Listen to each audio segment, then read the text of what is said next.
Record इसने इतना काम कर दिया हाँ सर, कि डॉक्टर ही हो very गए good हो। evening to all of you.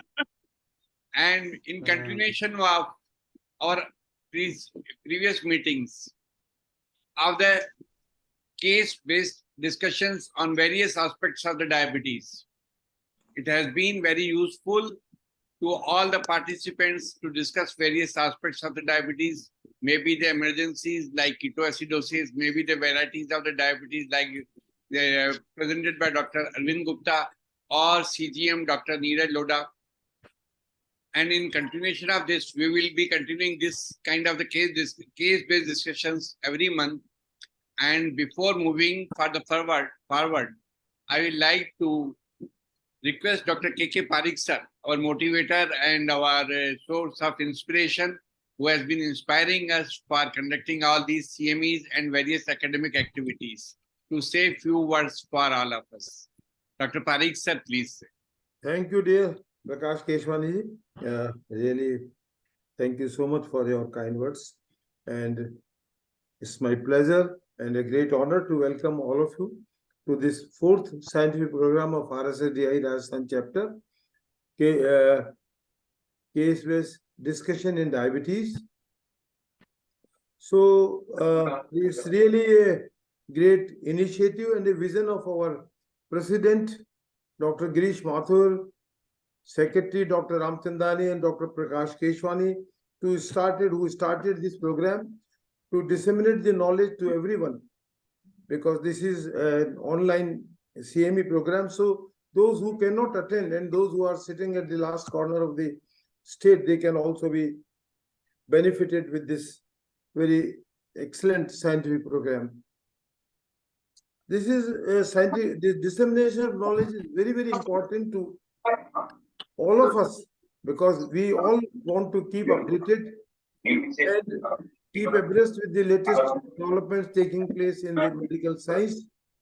And our learned leaders or legends of the diabetes and RSSDI, they are all masters of their subject, and this is their moral and as well as professional duty to enrich all of us with the latest development taking place in diabetes and endocrinology. So friends, I must congratulate and compliment all these three: Dr. Girish Mathur, President RSSDI, Dr. Ramchandani, Honorary Secretary, and Dr. Prakash Keswani, who is conducting this program, who is the person who is conducting this program. I would also like to welcome our panelist, Dr. Balram Sharma, Senior Professor of Endocrinology, Dr. Anil Samaria, Senior Professor in Medicine, and Dr. Sandeep Tak, Senior Professor at Jodhpur. So welcome all of you, sir, and thank you so much for sparing your valuable time for this program. I would also like to extend my sincere thanks to Dr. Sailesh Lodha, who will be the speaker for today's program. And thank you very much for giving your consent to speak on unusual diabetes in young today in this program. So let us all enjoy this scientific program. Thank you very much. Yeah. Thank you, sir. Thank you, sir. Now I will request our President API and President Rajasthan RSSDI, who has started this scientific program of case-based discussions, and which we are continuing every month. Dr. Girish Mathur is a dynamic leader of all the physicians of the Rajasthan and has started a good number of activities for the API and Rajasthan chapter. I will request Dr. Girish Mathur sir to please say a few words.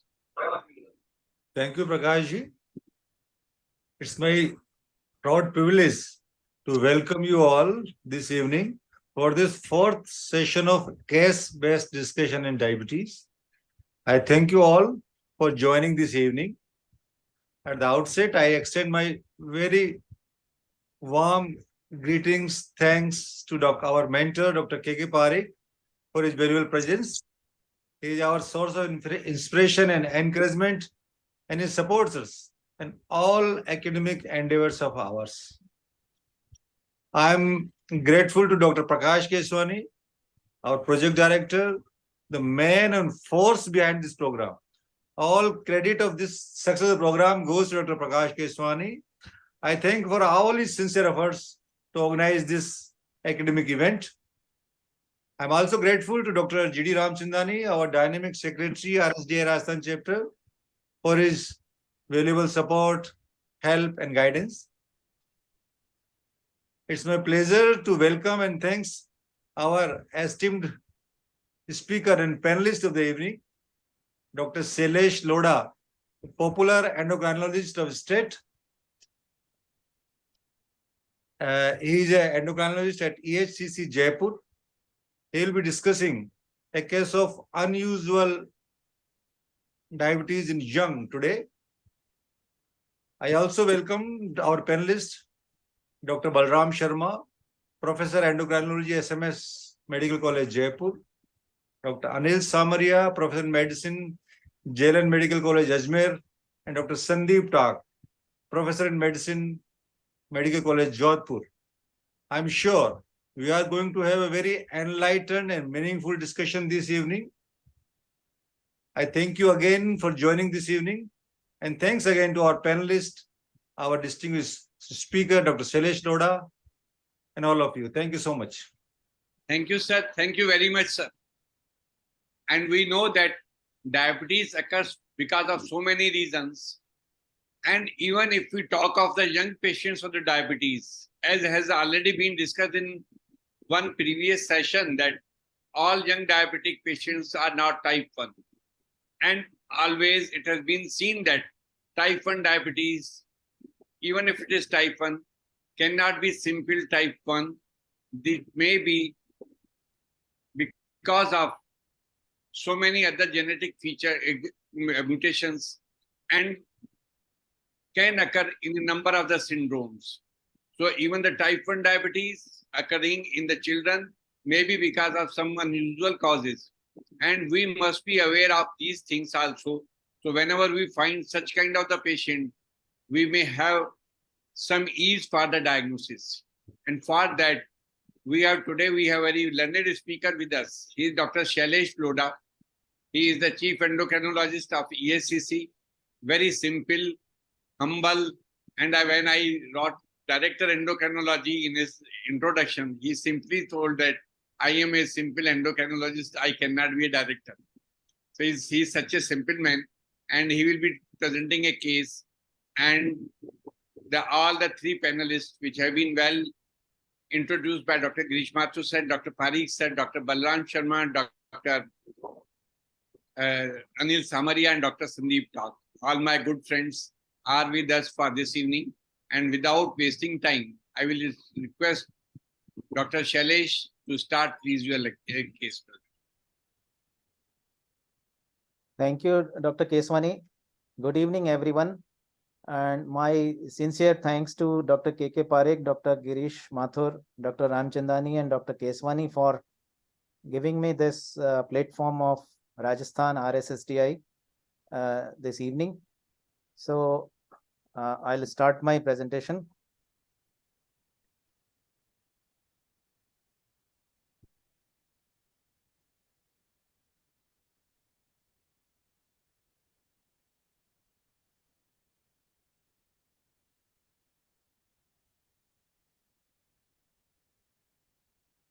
My slides are visible?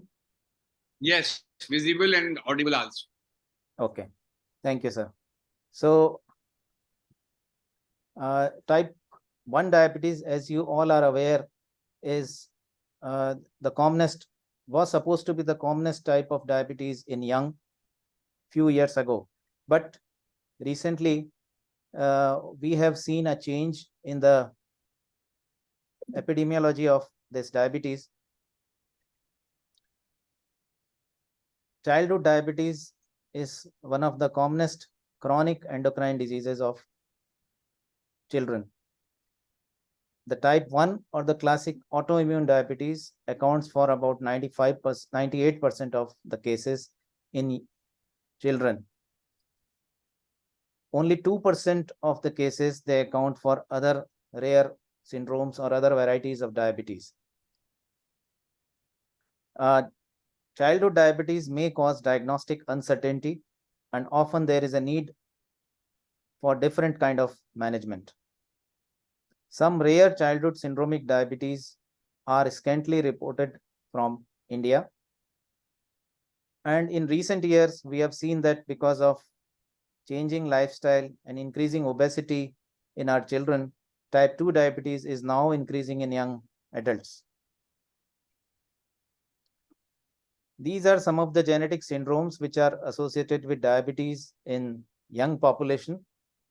They may not be directly presenting with diabetes, but diabetes is generally associated, which may be there or may not be there. So whenever we are encountering some of these rare or uncommon syndromes, we have to investigate for diabetes also. Monogenic diabetes, this is a very interesting variety of group of diabetes, where the diabetes is occurring because of a defect in a single gene. Like in contrast, we all know that type 2 diabetes is a polygenic disorder. About more than 100 of genes are responsible for type 2 diabetes. Whereas in these varieties of diabetes, which are listed here, like MODY, neonatal diabetes, Wolfram syndrome, insulin resistance syndromes, lipodystrophy syndromes, mitochondrial diabetes, these are all varieties of diabetes. They occur because of mutation of a single gene. So whenever we find a diabetic patient with age below 30 or a young diabetic, the approach is shown here, how to approach these individuals. If the diagnosis of diabetes has been made in the first 6 months of life, then it is clearly neonatal diabetes, and there is hardly any differential diagnosis for that. If the diagnosis of diabetes has been made in first year of life, and if the antibody testing is negative, that means you have ruled out type 1 diabetes, then again, this is probably neonatal diabetes. Generally, we see clinical diagnosis, clinical features of type 1 diabetes, like lean individual with no family history of diabetes. Then we clearly diagnose these individuals as type 1 diabetes. However, if there is lack of evidence of autoimmunity, like you have clinical diagnosis of type 1 diabetes, but GAD antibody is negative, and there is parent-child transmission, that is, there is family history of diabetes, and there is some C-peptide preserved. In these individuals, you have to think other than type 1 diabetes. Even if the clinical diagnosis is type 1 diabetes, you have to search for other causes, and you can go for test for MODY or syndromic varieties of diabetes. On the other hand, if you, as I said, these days we are encountering many children with features of type 2 diabetes. That means they are obese and they have preserved insulin and C-peptide. If these individuals, they present with these features, but there is absence of severe obesity, and there is family history of non-obese diabetes, again, these are the individuals who should be again screened for MODY or who should be suspected for MODY. I'll not go into details of MODY or neonatal diabetes, how to diagnose them. Then sometimes syndromic diabetes is very easy to diagnose when you have features of syndrome like deafness, neurological features, optic atrophy. All these features, if they are there with diabetes in a child, then sometimes you can easily diagnose these syndromes, and one of them is mitochondrial diabetes or Wolfram syndrome. So I'll start with the case. This is a 5 years young girl who was recently detected diabetes when she presented. She was started on insulin because at this age, if the child is having very high glucose levels, 500, 400, and history of weight loss, no family history of diabetes, it is very easy to diagnose these individuals as type 1 diabetes, and you have to start on insulin. Even if diagnosis is not correct, but you have to start insulin. Her glucose levels almost always remained poor. It was very difficult to control. And after 5 years of her diagnosis of diabetes, she presented to an ophthalmologist with bilateral diminution of vision, which was diagnosed as optic atrophy. However, there was no evidence of diabetic retinopathy. So she was treated with IV methylprednisolone. There was only marginal improvement, and again that improvement was lost after a few months. And 3 years later, she again presented with diminished hearing. That was sensory neural conductive deafness. She also had diabetes insipidus for a few months, which later, however, recovered. By this time, she was 16, and she had the parents brought her because of delayed puberty. She was investigated for that. Her LH and FSH were on the lower side. She was worried about her height at that time because she was also not growing, and she had no changes of puberty. So she was worried. She remained aloof. She was depressed. And in these circumstances, she attempted suicide twice by self-strangulation. उसने अपनी जो चुन्नी होती है, दुपट्टा होता है, उसको गले में बांध के 2 बार कोशिश करी खींचने की किसी चीज से बांध के, but she was not successful. So this case was reported by us. Dr. G D Ramchandani is a co-author. This was a case of young diabetes with parasuicide. The psychiatric morbidity in this variety of diabetes is enormous, and there is prevalence of depression of around 30% in these individuals, and parasuicides in around 25%. In type 1 diabetes, these symptoms are relatively less, although depression and suicide or parasuicides are seen in type 1 diabetes also because of various reasons. But in this variety of diabetes, which we will discuss later, the prevalence of depression and parasuicide is much high. And heterogeneous carriers have been reported to carry a risk as high as 26 times that of the general population for depression and parasuicides. The psychiatric comorbidities seen in Wolfram syndrome. Now, as we will move up, you will realize that this is a case of Wolfram syndrome. They have been found to be intrinsic to the disease pathogenesis and not only a consequence of various associated impairments in insulin injections. Generally, it is presumed in type 1 diabetes that because of 3 or 4 or 5 insulin injections daily, 3 or 4 times blood glucose test daily makes these children depressed and they attempt suicide.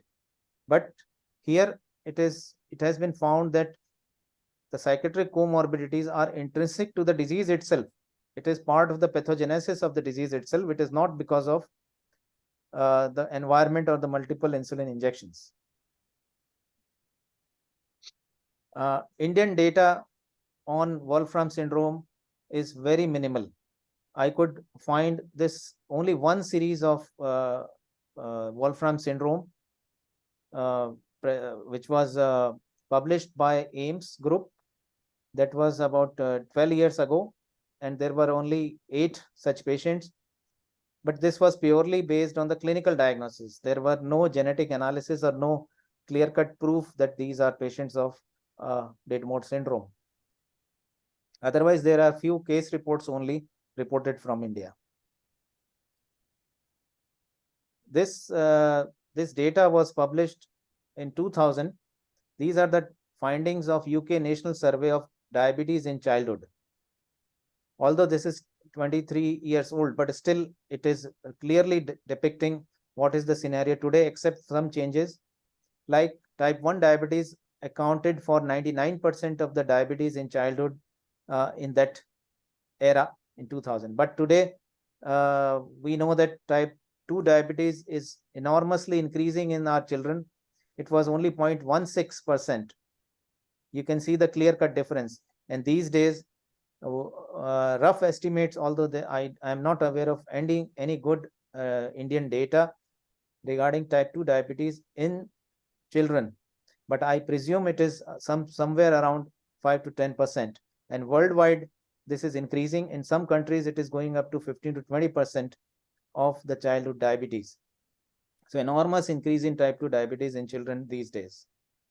Then MODY, again, because of easy availability of genetic tests, MODY is now increasingly diagnosed. And again, this is increasing. But what I want to highlight is here is that even if you take it 97, 98%, only 2 to 3% it involves all these rare diabetes syndromes. So what is the difference between type 1 diabetes and Wolfram syndrome? The age of presentation. In type 1 diabetes, we know the age is quite variable. There are multiple peaks of its onset, its presentation, like one is in early childhood, other is at puberty, then third peak may be around 30. Whereas in Wolfram syndrome, the presentation is much earlier. These children, they present in early childhood, generally before the age of 10 years. Family history is generally absent in type 1 diabetes. It may be present in Wolfram syndrome, but because it is genetically transmitted. It is an autosomal recessive disorder, so it may be seen in siblings. Ketoacidosis is present in about 1/3 of patients of type 1 diabetes at the time of presentation, and later on also type 1 diabetic patients keep on presenting with ketoacidosis, whereas it is rare in, or rather absent in, Wolfram syndrome. GAD65 antibody positivity is hallmark of type 1 diabetes, and it is absent in Wolfram syndrome.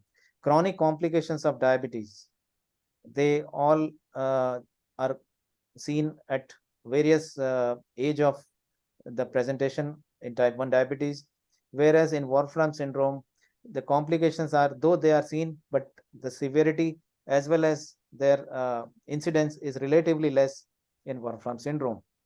Then the characteristic DID mode, diabetes insipidus, optic atrophy, diabetes mellitus, and bilateral deafness is absent in type 1 diabetes, where it is the hallmark of Wolfram syndrome. And obviously, as we have seen, the psychiatric morbidity is much more in Wolfram syndrome. So this is the DID mode syndrome.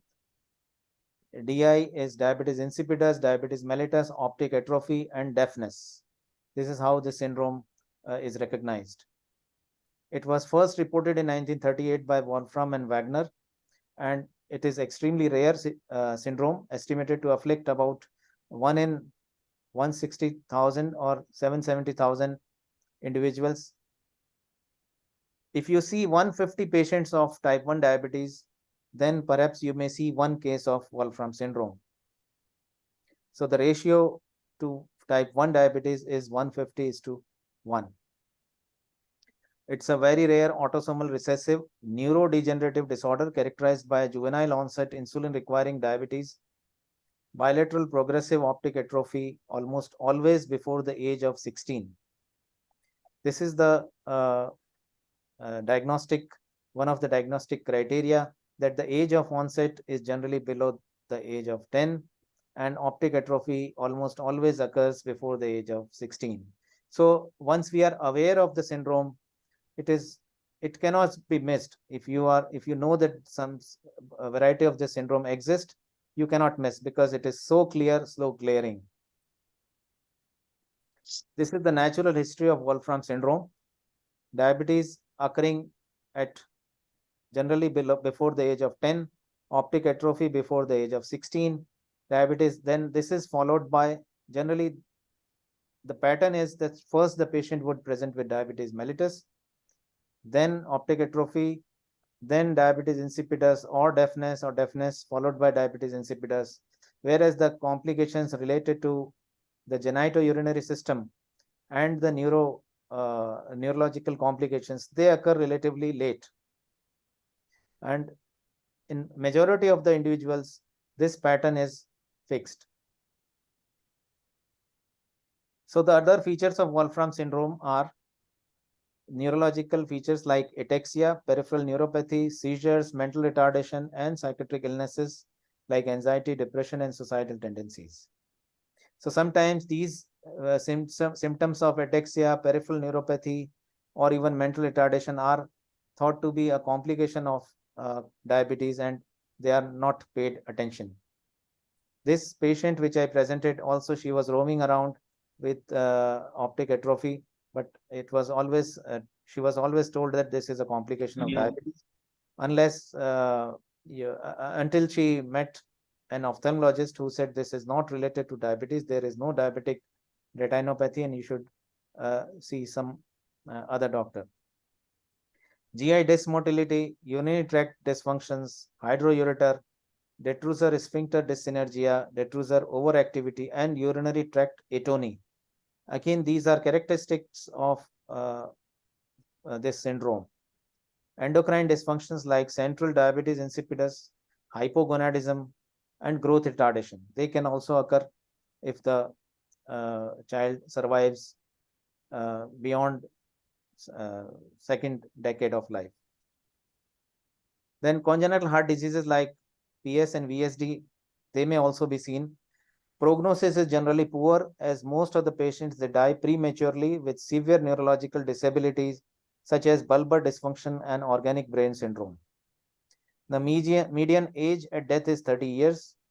The range is from 25 to 49 years. And currently, unfortunately, there is no effective treatment.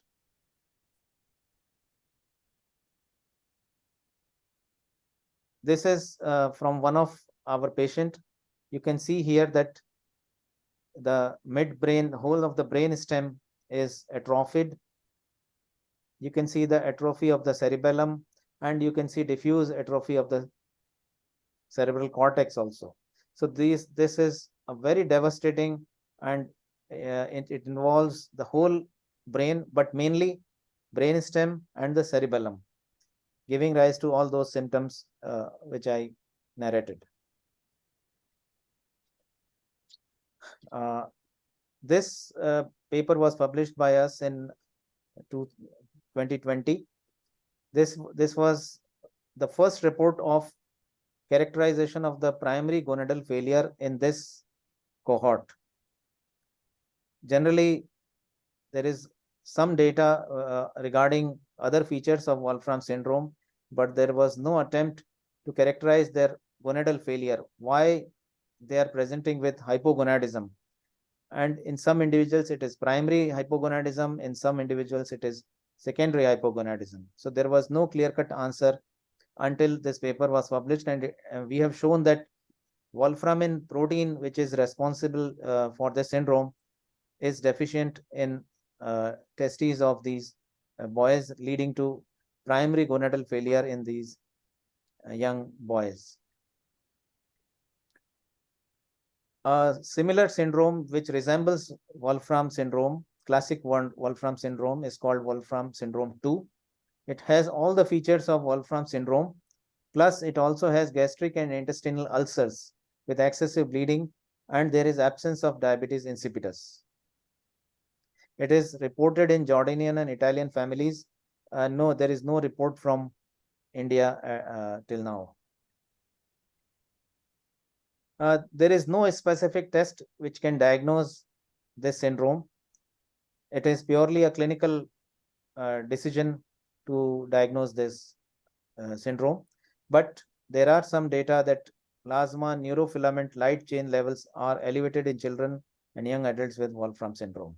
So probably in future, we will be able to use these tests to diagnose these children much earlier. So this was the genetic analysis of our patient. She had this mutation. This was mutation in the WFS1 gene. And these are the other mutations which were seen. Some of them were significant, some of them were not significant. And this study, this genetic analysis was done at St. Louis University in USA with the help of my collaborator in that university. Then mutation of the father, this was done in India. This genetic analysis was done at a lab in Ahmedabad. You can see here that there are 4 mutations which were identified in the father also. This one is similar to that which was identified in the child. But what was important here was that father had this mutation which was associated with both type 1 and type 2 diabetes, combined with features of deafness and suicidal tendency. So father also had a mutation which could have led to suicidal tendency and deafness. Although right now, at present, I am in follow-up. The father is in my follow-up and he has no such deafness and suicidal tendency, but he has developed now type 2 diabetes.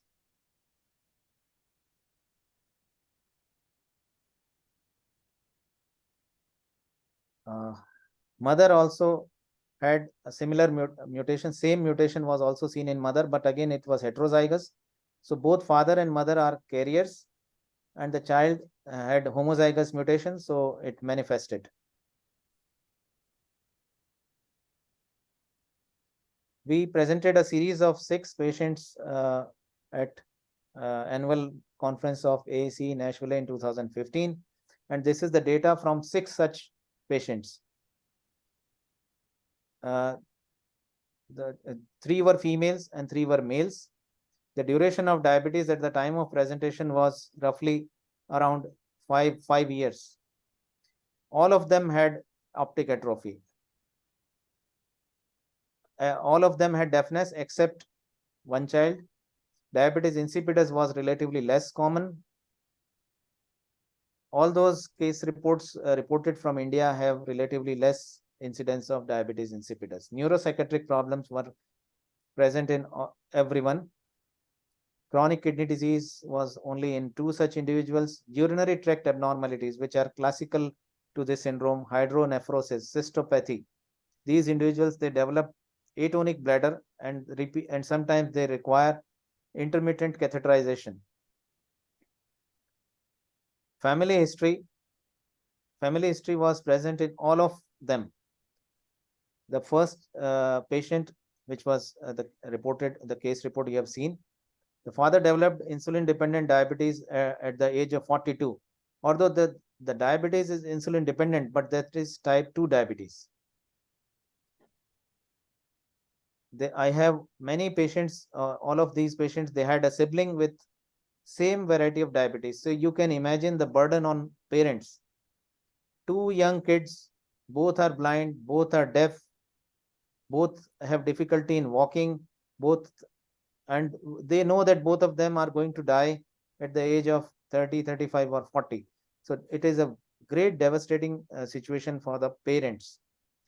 Hypogonadism was also present in most of these individuals. This is the genotype of all our patients, and in most of them, this particular mutation was seen in almost all of them. Although I understand that this is a very rare variety of diabetes, you might be thinking that why this case has been presented when there are very other common varieties of diabetes. But because we could analyze these patients so thoroughly and we had a couple of such patients, so I thought it is important for all of us to know that this kind of syndrome exists, and if you know this syndrome, you can easily diagnose, and it is very important to diagnose these individuals early, because by this you can prevent suicide, parasuicide, and the family can be prepared to deal with all these situations in future if you diagnose it early.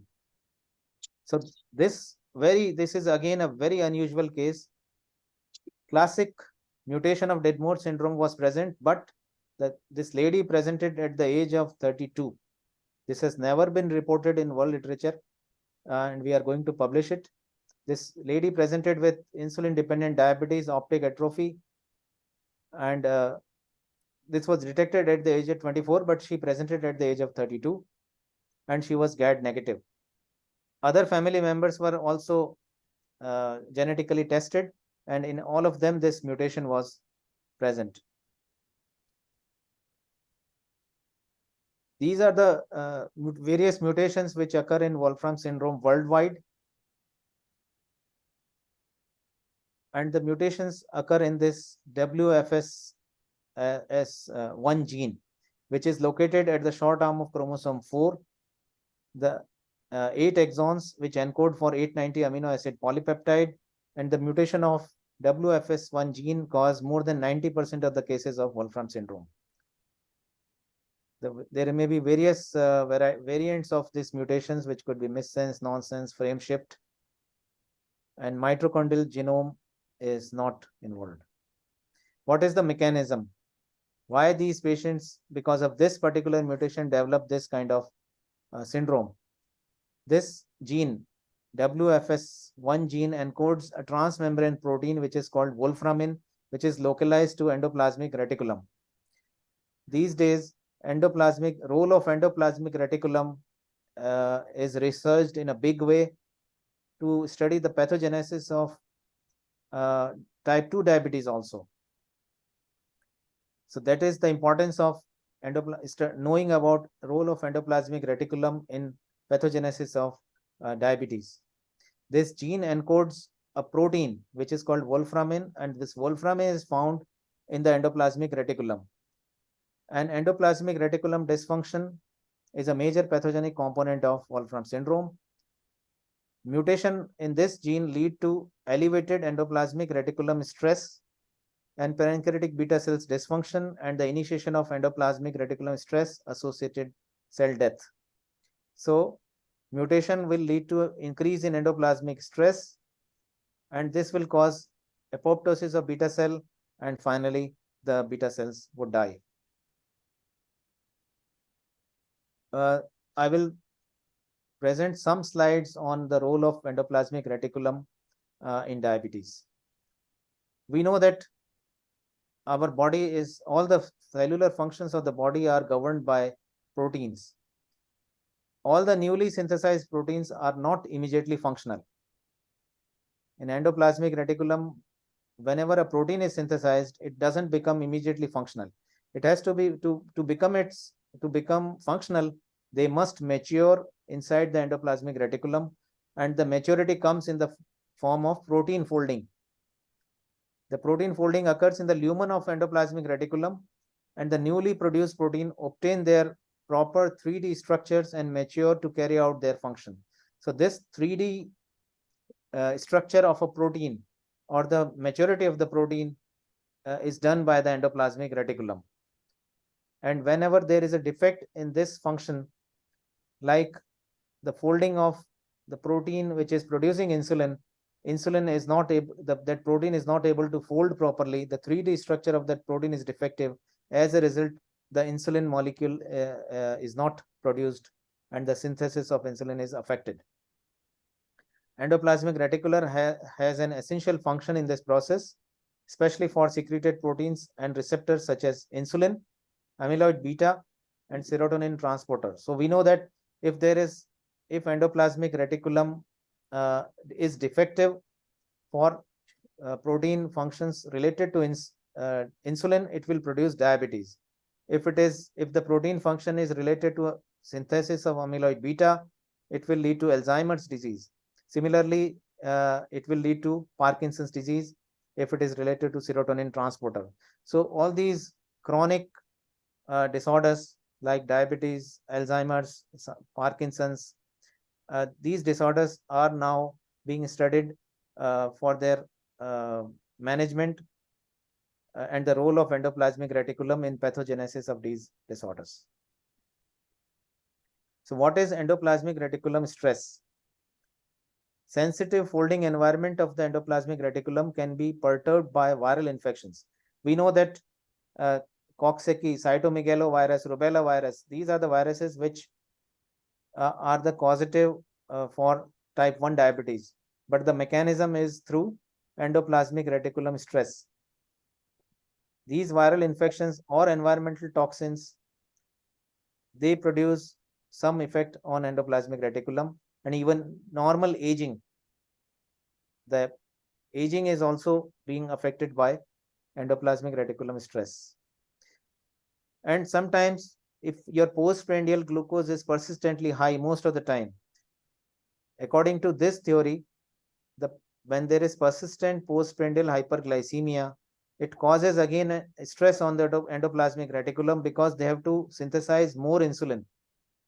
And when endoplasmic reticulum is unable to synthesize, that is unable to handle that load of insulin, there is development of stress in endoplasmic reticulum, and this leads to early failure of beta cells. The stress results when a demand of protein exceeds its folding capacity, as we have seen in postprandial hyperglycemia. ER stress is a specific type of intracellular stress caused by accumulation of misfolded or unfolded proteins in the endoplasmic reticulum. So this is the protein which is responsible for Wolfram syndrome. This is called wolframin. It also regulates the amount of calcium in the cells, and this protein is found in pancreas, brain, heart, bones, muscles, lung, liver, and kidneys. And this is the reason that that Wolfram syndrome you get affected in these organs: pancreas, brain, heart, bone, muscles, liver, kidneys. Though muscles, lung, and liver, there is no such reports, but mainly beta cells, neurodegenerative disorder, and the affection of the genitourinary system is well highlighted. Wolfram is located in the membrane of endoplasmic reticulum, and it is involved in the production, processing, and transport of various proteins. And it is involved in the conversion of proinsulin to insulin. So that part is affected when wolframin protein is defective. And the mutation in WFS1 mutation caused unregulated calcium entry into the endoplasmic reticulum, because this is a membrane protein.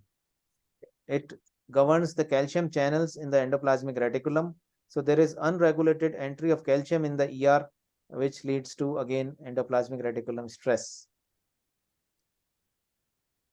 So this is how a beta cell is affected by ER stress, finally leading to apoptosis and cell death. So various factors like defect in the proinsulin biosynthesis, high postprandial glucose, fatty acid containing chains, cytokines because of various infections, hypoxia, mutations in the insulin. All these are the factors which cause increased endoplasmic reticulum stress and finally leading to beta cell death. So Wolfram syndrome is a prototype of human ER disease, and this is supposed to be one of the best model for studying endoplasmic reticulum diseases. It is the best model currently available for identifying biomarkers of ER health. It is an ideal model to shed new light on underlying causes of diabetes. So it is believed that though we are studying Wolfram syndrome in great detail, but somehow based on this study, we will be able to highlight something in the pathogenesis of type 2 diabetes, which will finally pave our way for the diagnosis and better management of type 2 diabetes. This gene is associated with also with type 2 diabetes, and there is an opportunity for testing diabetes therapies in monogenic setting. Generally, all those therapies which we are using today, they have been tested in classical type 2 diabetic patients. That means in polygenic environment. So you don't know which gene is affecting, which gene is causing which abnormality. But when you study the diabetes therapy in monogenic setting, that is, you know that only one gene is defective and you studied that therapy, then probably you will be able to better deal with management of diabetes in future. And as I said, some endoplasmic reticulum diseases like Alzheimer's, Huntington's, and Parkinson's, we will have something to do with diagnosis and treatment of these disorders also. Wolfram syndrome may represent a useful model of common neurodegenerative disorders, and therapeutic agents to treat ER stress related diseases are actively being developed today. GLP-1 agonists and sirolimus have been shown to protect against ER stress-mediated cell death. Pioglitazone rapamycin treatment could prevent calcium efflux from endoplasmic reticulum and mitigate beta cell death. And currently, these three products, sodium valproate, dantrolene sodium, and AMX 0035, are undergoing clinical trials for the treatment of Wolfram syndrome. So, to conclude, Wolfram syndrome is a rare, crippling neurodegenerative genetic disease and insulin-dependent diabetes in children. Early recognition can help these families to take precautionary measures to handle major psychiatric morbidity, complications, and future planning. And awareness is needed among clinicians to pick these individuals early and send these individuals and families for psychiatric consultations much earlier. Indian genotype phenotype data is not available, and we have to work more on it. We have to identify these in many of these cases which are roaming around being treated as complications of type 1 diabetes. We have to diagnose them clearly, and clinical trials are needed to find a cure for the disease. In the end, I will thank Dr. Urano from Washington University in St. Louis, who was very generous to help me in genetic analysis of some of these patients, although some of these patients were analyzed in India also, but he did not charge anything for genetic analysis of these patients. But because of lack of funds, we were not able to analyze all of our patients because their funds, they dried just before the COVID, and during COVID it was all gone. So now they have stopped genetic testing for overseas patients. Thank you. Thank you, Dr. Sailesh. Really, it was a very nice presentation. And what I could understand that it is a neurodegenerative disease with the diabetes insipidus, diabetes, type 1 diabetes. And it is, as you discussed, that it is the autosomal recessive. So for a patient to develop this syndrome, I think both of the parents have this mutation, and then only the children may have this. And as you discussed that by the time one child of a family develops this disease, they may have second issue also, because by the time of the 5 or 6 years, the first child develops this problem. The family may have completed their family with a few more children. So it is very difficult for these family to protect for getting such kind of the children. So what do you think the prophylactic measures can be taken by them? Are there any? Sir, unfortunately, there are no prophylactic measures which can be taken. The only way can be amniocentesis and getting the genetic analysis in utero. That is the only way by which one can detect the in utero. Sir, can I make one question? Dr. Keswani, Yes. Dr. Shivendu. Yes, sir. Good evening. How are you, sir? Good evening. I'm very fine. I see your smiling faces. Happy to see I've got you a here with us. Thank you. So I think rather than amniocentesis, probably chorionic villus sampling is a better choice. Yes, sir. To identify the genetic abnormality in utero. I think that will be the better Right, rather than amniocentesis. Yeah. And the sir problem is if the children parents have diabetes, both of the parents, type 1 or this kind of illness, then only we can suspect that the fetus Yeah. may have this. Then only we can go for this investigation. Until unless these parents already have diabetes, then only we can think of it. Yes, yes. Dr. Obvious. Shailesh, can it be possible that Can I only put something? one parent has this gene mutation and still that child develops Wolfram syndrome? Although I am not a expert in genetics, but I think only in homozygous state the syndrome will manifest. So if only one parent is harboring the genetic mutation, probably the child will also be a carrier. And if a child develops Wolfram syndrome, any other good measure to prevent further neurodegenerative process involving the eye, optic nerve or deafness?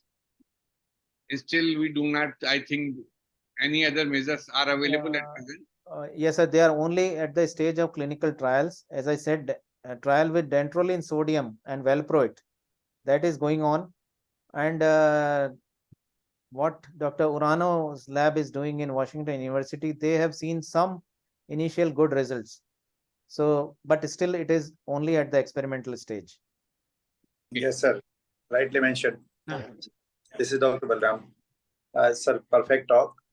But in our patient, do we have like diabetes insipidus or in the family, as you mentioned, there were 2 patients who were from the same family. So out of those 6 patients, how many were from these families? Sorry, I could not get your question. As you mentioned that in 2 patients, they were from the same family. And the remaining patient, they do not have any familial or the siblings who were suffering from the same syndrome? No. All of these patients, all the 6 patients, they had some affected member in the family. Mm-hmm. Either sibling Okay. or some other relation in the family. All of them had family history of diabetes, family history of Wolfram syndrome. Family history of Wolfram syndrome was there. Like these patients from 2 families or 3 families? These were 6 families. Okay. So the parents also had this Wolfram syndrome. What do you want to say, Shailesh? No, sir. Like in 2 families, we have studied their parents also. So in both of them, the parents were carriers. They were carrier. They do not have Wolfram syndrome. They are the carrier for this gene. Yes. Right.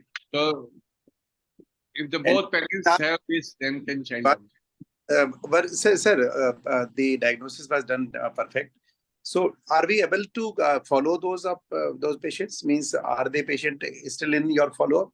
Or is there any sudden, like we know that there is dysautonomy, also autonomic dysfunction. The case of the girl which I presented, this girl is now 21 years and she is completely blind and near total deafness. Okay. And but she has some ataxia also. She was trained at Dehradun in an institute where training to such children is given, and now she is very very enthusiastic to do a job. And she came to me that you keep me as your receptionist in the clinic, I'll do the job. Now she is employed. She is employed at Delhi. She is employed. She is working. That's good. Few other children, two kids from Chomu, brother and sister, twins. They were twins, and both of them they have Wolfram. Both of them are roughly 30 years of age, and they almost completely blind. Whatever I have seen in about 12 or 14 such patients, blindness is the most important feature. Otherwise, deafness is never complete. They are able to listen. Again, DI is not that significant, but neurodegeneration starts. All of them are ataxic after the age of 25 or 30. They become severely ataxic, atonic bladder, and all those abnormalities. In our patient means there was no DI at all. or the, Yeah, the in blood in this normality girl, there was DI, but that was transient. I don't know why. Okay. Boss, one more question. Any of them have produced any child or not? No, all of them All are unmarried. are Who got- will marry these individuals? Yeah, Unfortunate. but people- in India, they got married at 2021. And No, but- no has. No, but see that this problem cannot be Blindness. hidden. It cannot remain hidden by the family. They become blind by the age of 16 or 20. So parents cannot hide this problem. So all the parents are carrier. No one is suffering from disease. No. Sir, All are there are carriers. there are trials. Shailesh, There are some trials to stop Shailesh, progression of. Sir, Yes, sir. Dr. let Pradyumna is me there. congratulate you.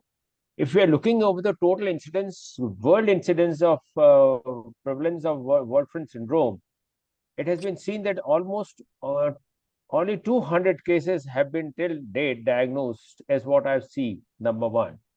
Number two, the prevalence comes around 1 in 7,70,000 patients, closely around 8 lakh, one patient out of the 8 lakh population. And we have seen 12 population. I understand your popularity. You have such vast popular. I don't believe any of the endo in India must have seen 12 patients with Wolfram syndrome. Number one. The problem is very big enough. They are blind almost to the tune of 80, 70, 90% they are deaf, and they have a twice disease of the diabetes. They don't live long. And in such a case, the answer is adoption could be the answer. Because one patient is a Wolfram syndrome, so there was no point of going for the second child. Adoption could be the only answer. Amniocentesis or coded villi analysis may not reach to a conclusion.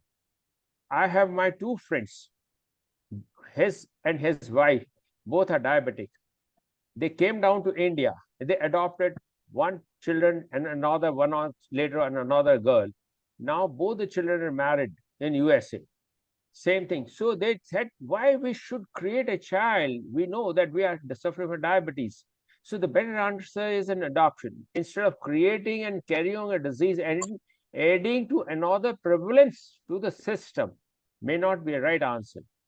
And making a almost psychiatric analysis and all things are really in such a stage where you are physically handicapped to a greater extent, may not be. But anyway, let me congratulate the way you have presented and your popularity, because almost the global incidence all over the world, out of the 8 billion population in the world, only 200 cases, and Shailesh in 12. Congratulations, sir. No, Thank sir. you. barge Thank you, in? Dr. Pradyumna, for congratulating Shailesh. Dr. He Uh, really Shailesh? deserves it. Just a moment, Dr. sir. Keswani, Dr. Actually, Pareek here. the number of such patients is now 200 is an older data.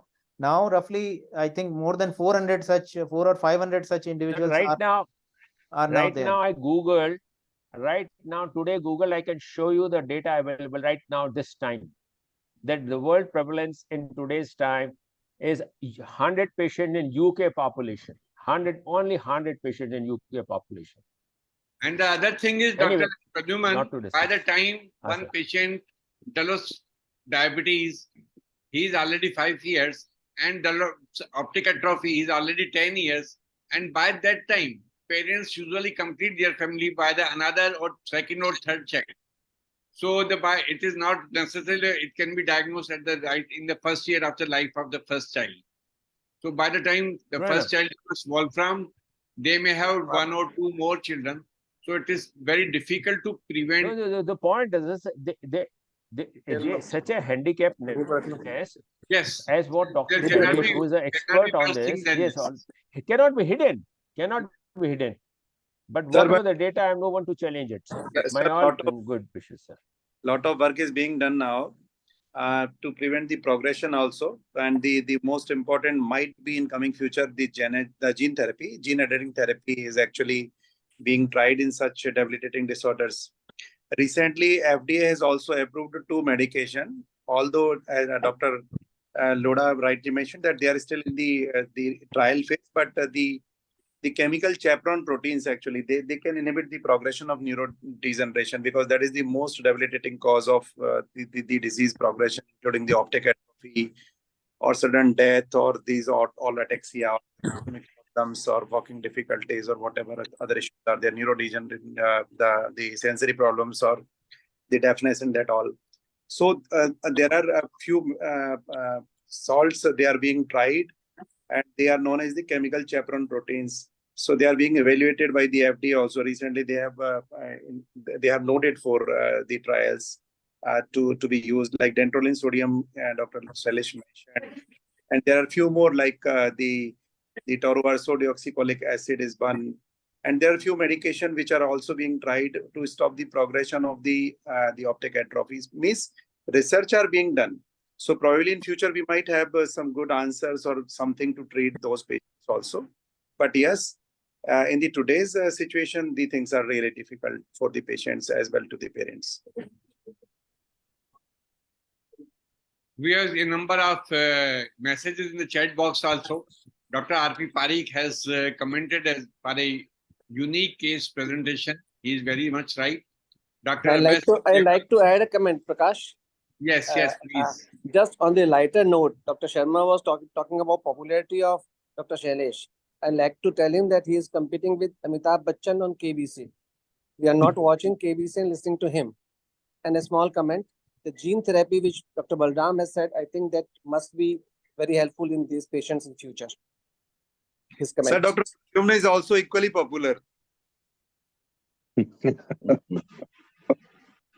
Dr. Abhay Singh Devda has commented that can the parents be found not having type 1 diabetes in case of Wolfram syndrome as they are carriers? Dr. Sailesh, will you like to comment? I'm sorry, the question is not again clear to me. What I presume is that he wants to ask that can the parents present with type 1 diabetes? So type 1 diabetes is totally unrelated to Wolfram. So two different conditions can coexist, but there is no relationship between them. Okay. Any comment, Dr. Sandeep Tak? Yes, as the Dr. Lodha clearly highlighted, it's not basically type 1 diabetes. It's not autoimmune diabetes here. It's because of the endoplasmic reticular stress leading to the beta cell apoptosis and absolute insulin deficiency, basically. And I think it's a very interesting case. Any patient who early diagnosed type 1 diabetes in the first decade, then developing blindness in the second decade, all these patients we should be thinking about something neurodegenerative disorder, or some syndromic approach should be there to diagnose these patients. So we are very close to the ending of the session. I will request Dr. G D Ramchandani, our secretary. Dr. Anil Samaria, will you like to have something? Thank you, sir. Very nice presentation. Wolfram syndrome is similar to the B12 megaloblastic anemia. One patient with the Wolfram-like picture with B12 deficiency syndrome with response to thiamine therapy. It is also a DD from the Wolfram syndrome. Dr. Sandeep Tak said that patients of type 1 diabetes in early age groups with visual defect should be screened with the Wolfram. Yes. Each and every patient. It is my suggestion that when you have to see the newly diagnosed, newly detect type 1 diabetic patient should be evaluated for the Wolfram syndrome if having any visual problem. It is my opinion. And second thing, very nice presentation, Sailesh Lodha sir, as you are the very popular big B of Rajasthan in the endocrinology. Thank you, sir. Very nice presentation. Thank you, Anil. Dr. GD, your comments and concluding opinion. Thank you, Dr. Prakash Keswani, sir, for giving me this opportunity.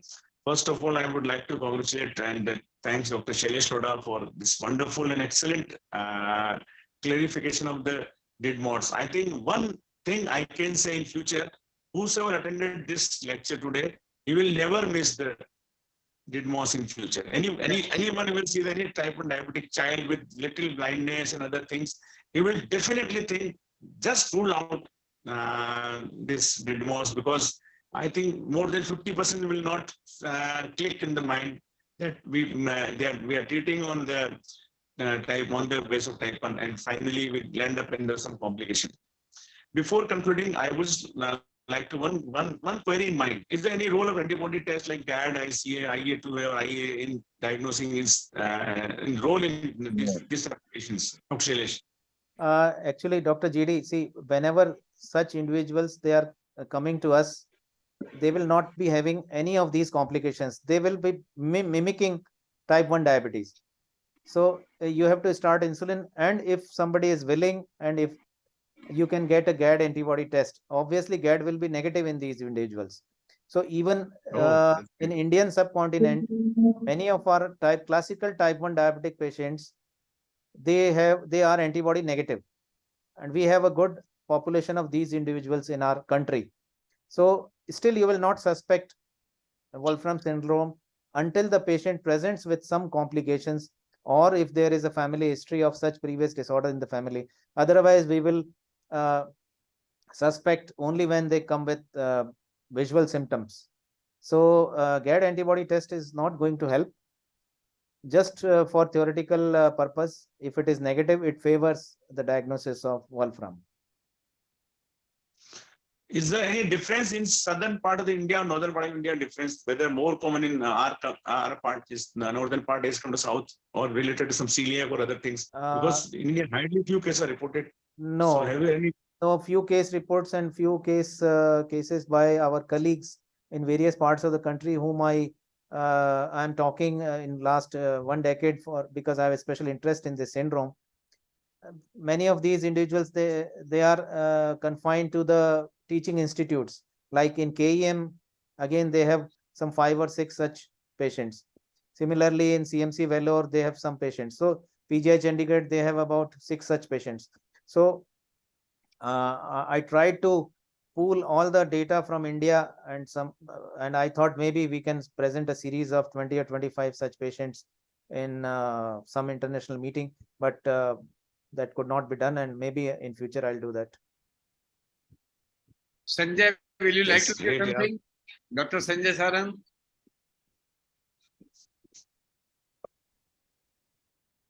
Yes, sir. Sir, it was a very beautiful discussion on the case of this Wolfram, or we can say particularly most of the patients, most of the kinds of diabetes we have discussed already on this platform. So actually, boss, the biggest problem what we are getting here in the diagnosis, we see the patients are coming to us, they are not controlled with OHA, or they are controlled only with insulin. Suppose some patient is coming to me and he is not controlled with OHA, he is having the history of control with OHA, but still he could not get insulin. He is not getting insulin, and ketone bodies are negative. So what to do in such kind of cases? Question is for me? Yeah. Sailesh,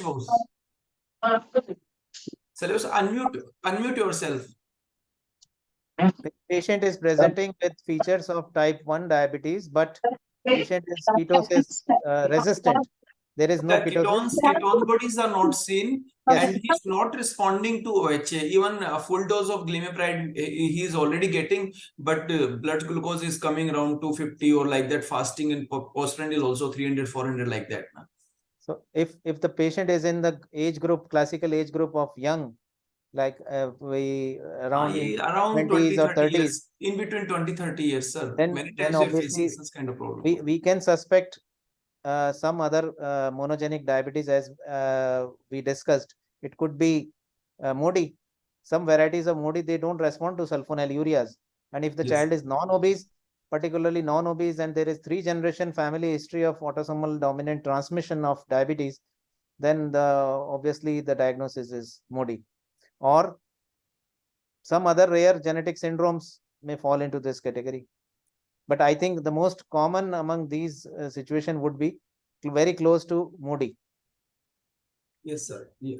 And we can think also of the some diabetes like protein deficiency diabetes or FCPD. Both of these also do not develop ketosis, but they are very uncontrolled diabetes and not, of course, not controlled with the OHA, and many of the time not with the insulin also.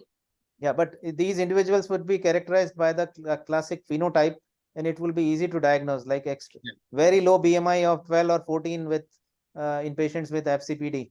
So yes, they can be picked up. So they are very lean. Yeah. So again, we have very good comments for Sailesh, for you, by Dr. Pareek, Dr. Balram, Dr. Abhay Singh Devda, and any other comments. So I think we had a very nice discussion of a very unique case, and we enjoyed a lot. It was really a very informative. And as Dr. GD told, that anybody who has heard this lecture will never forget when they find it by young diabetic patients with visual loss. Thank you, Dr. Sailesh. Thank you, all the panelists, Dr. Balram, Dr. Anil, Dr. Sandeep Tak, and all the audience who have joined us. Again, Thank you, sir. Thank you, sir. Good night.